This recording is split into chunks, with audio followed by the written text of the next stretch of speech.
In this video, we are going to show how easy it is to convert a Word template into a web form.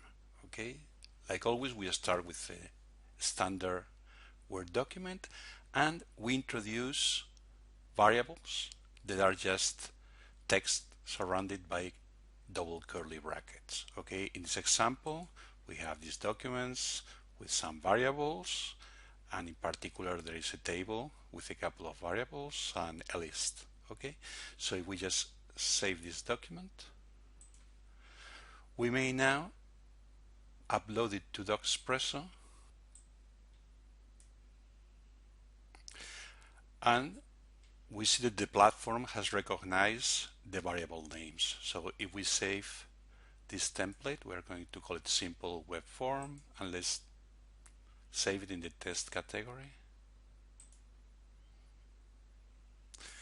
So we get here to the main template page, and like you can see, we have right away a web form that of course we can parameterize later. We will see it in a moment.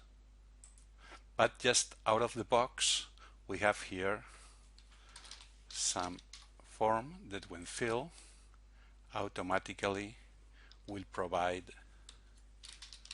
a document when saved. So let's see that we are going to generate a PDF and download document. So as you see here, we have the document with the variables that we have filled. But of course, generally speaking, the web form that is generated out of the box, well, will need to be parameterized a little further to be more useful. Okay? We may need to parameterize the web form into different places. First, in the general interactive document interface, we will set up certain properties of the variables. For example, in rich text, we're going to say that is full rich text area. Save changes. We're going to choose that the treatment variable has only two options with a drop-down menu that are Mr. Mrs.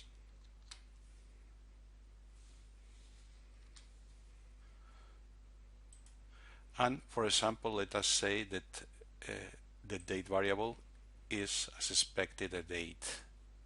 Okay. Save changes, save and exit. And also let's go to the web form edition interface and make some changes. For example, like you see, like the variable name appears 3 times, and in principle in Docxpresso could take different values, although in this case it's defined as a global variable. We just want it to appear once, so we are going to disable this entry and this entry.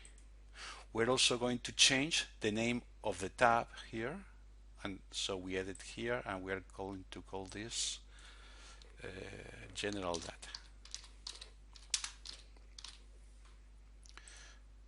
Let's put it a title, that is, we're going to use the same, and a description. Please provide the requested date, for example.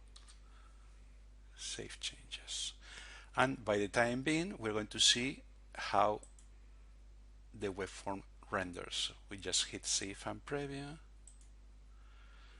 Okay, and like you see that the tab name has changed. We will add some extra tabs later, so to illustrate that part. And like you can see, this field has become already rich text. Okay, and the treatment only allows to choose you Mr. or Mrs. Like you see, these variables, like they were within a table, they are in principle clonable. By this we mean that we may introduce here more than one set of values. For example, we can say add, and let's say here phone 200.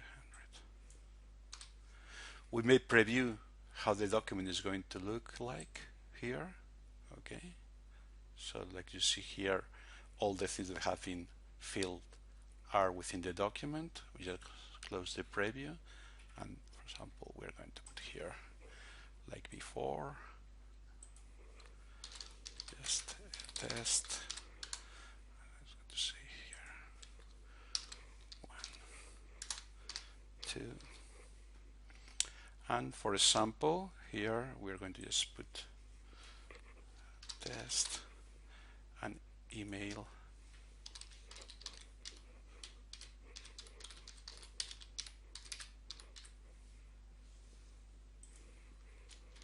And the date, this date in particular. And when we hit send, PDF, like before, we generate a document, and in this case, we'll have already filled more data.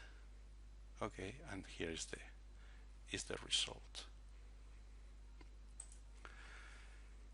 If we want further edit the web form, we just can go here. And for example, imagine that we want the date to be the first thing that is going to be asked to the person that is filling the form. So we just have to move it here to be the first field. Or we just want to organize the content into tabs. For example, let's call this group here that has this default internal name. Let's call it edit form data. Let's call it products.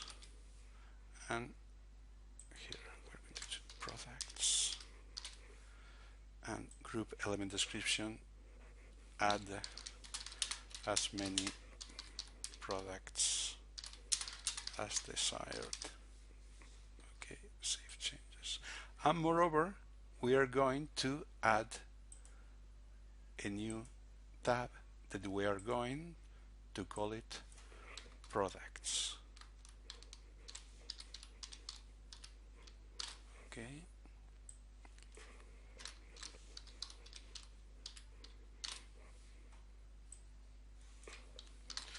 This tab is for products. Save change. If we now go to general data and just drag and drop the product table over that tab, like you can see, it will move there.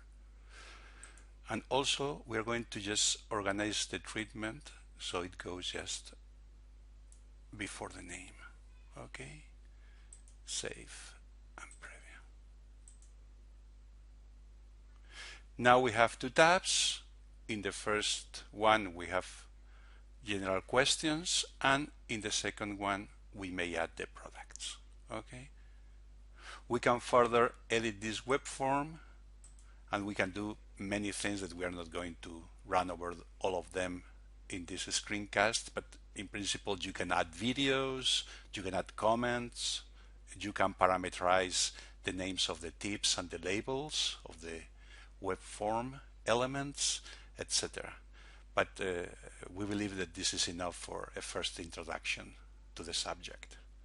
Thanks for your attention.